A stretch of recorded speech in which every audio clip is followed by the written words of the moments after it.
Value stream mapping practices. Today's discussion of our flow short. Hi, I'm Joshua Barnes, and I'm once again joined by Steve Pereira. So, interesting topic, right? Based on some of the flow shorts we've had in the past. And for those of you that might be new to value stream mapping and what that is, I thought maybe Steve and I could start off with a bit of a discussion. Value stream mapping is a diagnostic tool, right? And we're trying to visualize the flow, right? Our visual representation of the flow. And I thought we could talk about some of the things that are both in the blog post that this is based off of, but also some of what we've seen in our experiences, as well as some of the things that we've done in our experience with customers. Steve, anything you'd like to start off with? I think that this is one of those things that folks may have heard of, and a lot of people say, we know it's great, we hear it's great, it has been great, and we don't do it. And so that's one of the interesting aspects of value stream mapping that I always love to talk about is so great, don't do it. Why is that? Yeah, and one of the other things for some of the visuals we see. So I've been to organizations where they have done value stream mapping, but they haven't got a lot of value out of it. And you go into, and this is, some of the times it's been, going back into like a workroom, and there are like 1,000 colored stickies across a wall, and then it comes over, bleeds into the next wall.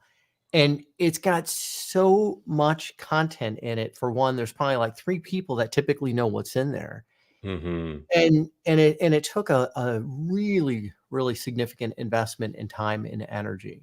So that's one of the things is in the blog post. Again, I'll post the link to that in just a moment. But one of the questions was, around like how long or how much, and it's really about also hitting the right level of depth, because you can find where an area of improvement, where a constraint is at, and then always go into a bit more depth in that area to get, more of the details and more of the value adding steps versus, the waiting time.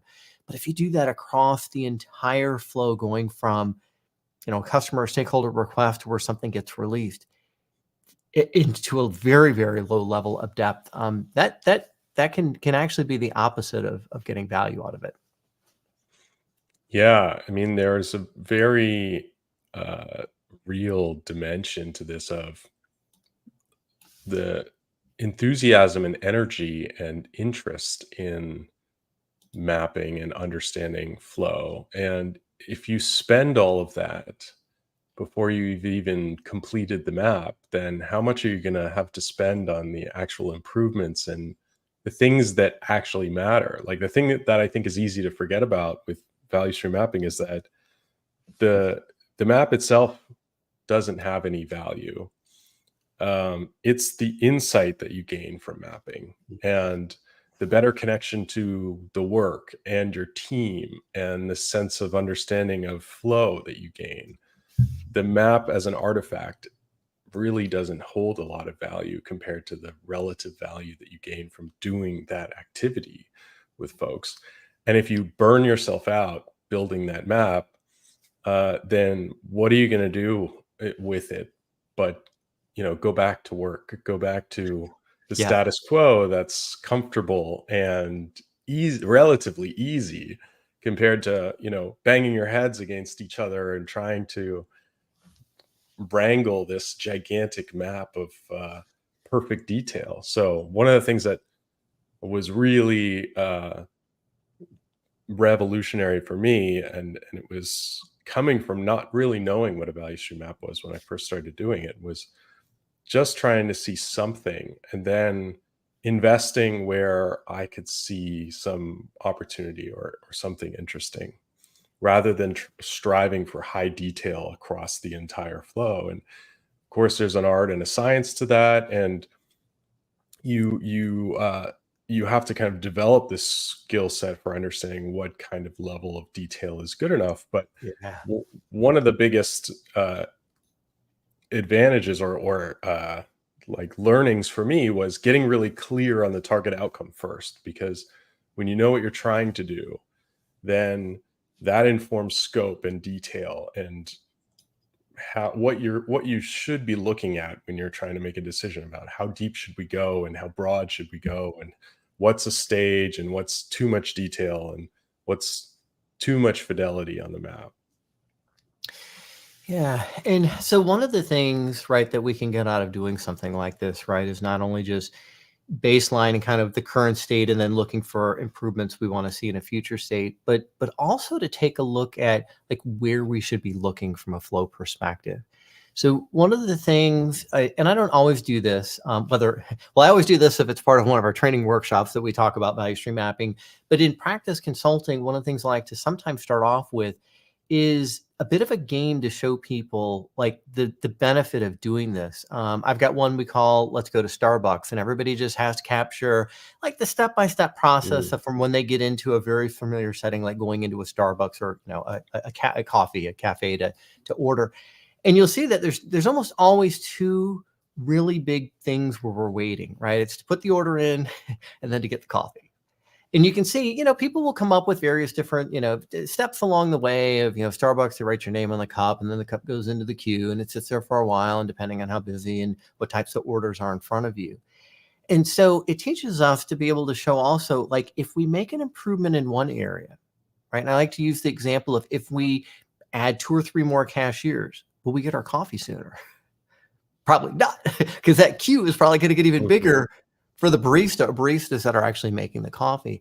So that's something else to consider in your approach to using value stream mapping is, do people really understand why we're doing this, what we're trying to get out of it? And if you take a little bit of time and show them that in a really informal way, sometimes that'll really go a long way.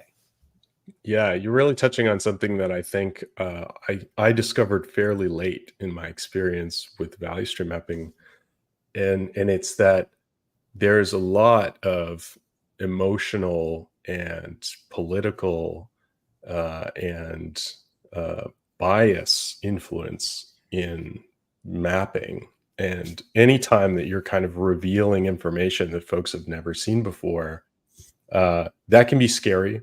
It can be intimidating. There's a lot of uncertainty about what are we going to find when we go and open up all the drawers and take everything out. And so a game really gives you an opportunity to go through the motions and give people familiarity with not only how it works, but what you get out of it and the benefits before the stakes are real. And Yeah. there is, there is a consequence to the activity. And, ultimately, I've never seen a value stream map where we come out worse than we started. But that's, that has to be made very clear to people that that's what they're going to get, and that, the Eye of Sauron isn't going to focus on them and criticize their contribution to the value stream. So a game where, you abstract away all the data. One of the things that really changed the introduction process for me was we would lay out a value stream, just a sequence of activities, and then roll a dice to generate all the data, so that the data doesn't matter. It's what the data shows you that matters. Mhm. And so that was a very valuable way to kind of introduce this with low stakes, without criticism, without any attachment. And it allowed people to sort of look at a value stream from this higher view than being on the ground inside of it. And that introduced the concepts and the value without that attachment aspect of it. That's kind of challenging to overcome. Yeah. And I mean, one of the things I think, if you're going to do this, that you got to be prepared for is there are going to be some people that realize that they have a very large queue of work and they might be a bottleneck or the constraint, and they get very concerned that the spotlight or the eye is going to be on them. And part of what we want to make sure is that everybody understands that that's okay. I mean, we're trying to bring awareness to that data and then what we can do about it. Why is there such a large queue, right? Why is there so many things that are stuck waiting? And there's probably very good reasons. And there could be some very small changes that you're going to see a very good improvement just from doing mapping like this. Yeah, and it really, I think part of the reason why I wrote a whole book on value stream mapping is that uh, just going and trying to do the map uh, it might land you in situations where you have those kind of adverse reactions, or you have folks who perceive this in a specific way, or they're in a culture that isn't going to actually conduct this type of exercise in the most generous and generative way. Yeah. And so, there is a significant amount of practice and empathy that's involved in this to make sure that when somebody's area of concern shows up as a constraint, that's an opportunity for people to come and help, right? It's almost like when you trip over something and make a whole bunch of noise by knocking over a bunch of um, pots and pans, that's an opportunity for people to run and help you, Yep. right? And not not an opportunity for people to kind of point and laugh. And so, like, those two things are possible, right? And the difference is culture. The difference is, how do you respond to um, seeing an opportunity or a challenge? Yeah. So the last thing I wanted to just kind of touch on before, again, some of these shorts come flow longs, right, is just the general format of the map itself. And, if you go and you Google value stream mapping, you're going to find a lot of things that look like they're from a manufacturing standpoint, right? And they look very technical. And sometimes if we're trying to get people that are more from a digital value stream perspective, and we've got our business stakeholders, and we've got people in the varying areas that we're gonna be involved in this. So some of the other approaches that I've used is to do this using a big Kanban board, right, where we're actually capturing the value adding activities and then the queues where the weighting is happening.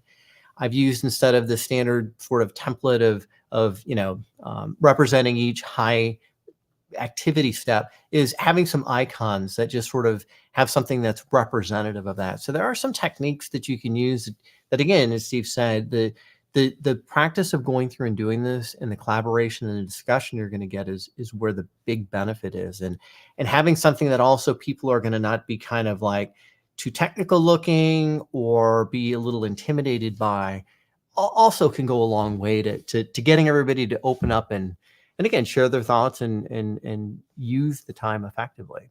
Anything else that you've used, Steve?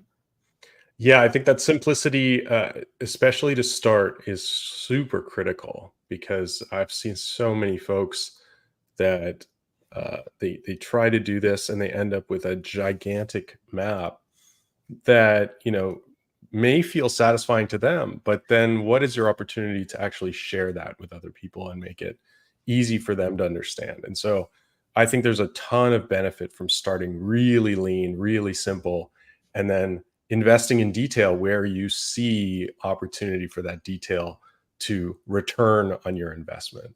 Yeah, absolutely. All right. Well, thanks everyone for joining us today. We'll be back next week with another Flow Short.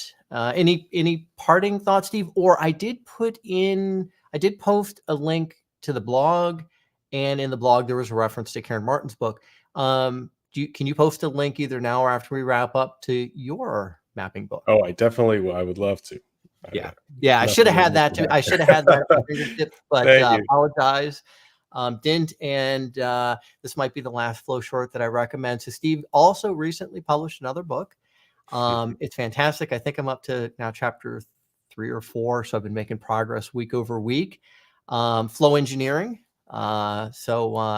Yeah, another thing to put on your reading list. Thanks, Joshua. All right. Thanks, everyone. We'll see you next week.